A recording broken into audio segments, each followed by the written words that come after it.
Hi everyone, so today I'm going to do a video on if you're already divorced and you're contemplating getting remarried again, and should you or should you not do that. Hi, I'm Athena, and I'm a life coach that helps men and women navigate divorce so that they can reinvent themselves in a healthy way. So this video is going to be pretty short. I've got a couple key tips I want to hit on.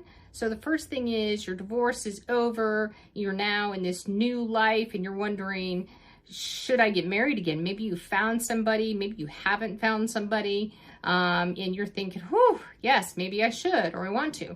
So the first thing I'm going to tell you is any relationship that you get into, understand that there is a biological chemical response that happens in your body for about a year. So you definitely should not get married in the first year of dating anybody new. That's hands down, because you literally have these neurochemical hormones in your brain that's flooding your body, okay? The second thing that I'm gonna say is that if you've been in a relationship before, then you know that both a lot of the skeletons in the other person's closet doesn't start popping out until about the second year, or a year or two after you've already been with them for 2 years. All right. The other thing that happens is after you've been with somebody for 2 years, you're able to actually start to see the patterns of that person. So it's more than what the front that they put on or the things that they've said. You're able to actually see their actions and track their actions and their patterns to see, are there anything that conflicts from what they say versus what they do? All right.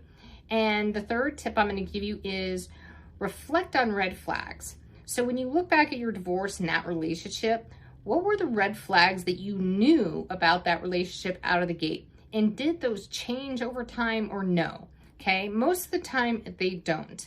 And when you look at this next partnership, what red flags do they have? And are those red flags a big deal for you? Even if it's one red flag, that red flag could be a really big deal. So definitely don't ignore the red flags. Look at those red flags and assess them against, what you're dealing with and how important that is, in the future of what you're trying to build. The next thing I'm going to tell you is that if you do get remarried, instead of going from a 50% chance that your marriage will end in divorce, that is now increased to a 60% chance that you will end in divorce on your second marriage. So the rate goes higher for a second marriage and obviously third. And then the last thing that I'm going to tell you, and for my opinion, I feel like this is really important, all right?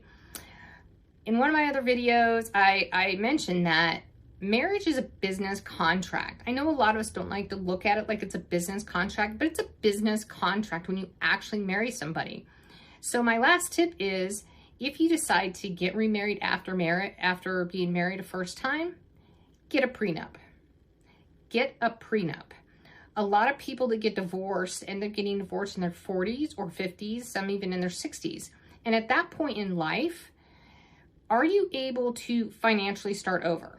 Because that's what you will end up doing if you don't get a prenup and you get married for a second time. All right. And the idea is you don't want to start over again financially. That's literally what you were working on the first, 10 years of marriage or 20 years or whatever it was. And when you got married, you didn't walk away with all of your financial assets intact. You lost something, and some of you lost a lot. And so when you look at, marriage number 2, you have to say, how do I want to protect me? And if you have children, how do I want to make sure that my children are protected? And if it turns out that you say you want a prenup and the person that you want to marry says, no, I'm not going to do that, then you know what? This is what I'm going to tell you. You don't have to marry them. You can still date them. You can just be in a long-term relationship. And if that's still not good enough for them, well, then I guess, you part ways.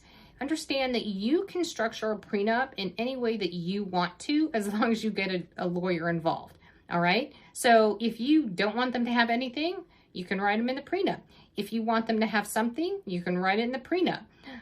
Whatever it is, make it clear, because for you, marriage is a business contract, even though it's emotionally tied, and that business contract has financial entanglements. And how do you want that financial entanglements to go in the event your I do says I don't, right? And if you've already been married, you've already gone through this once before, so you know exactly what I'm talking about. I hope this video helps, and if you want to follow me, if you like it, definitely like this video, subscribe to my channel. Otherwise, you can follow me on Instagram at Talk to Palace, or you can reach out to me for live coaching on my website at talktopalace.com. And otherwise, have a great day.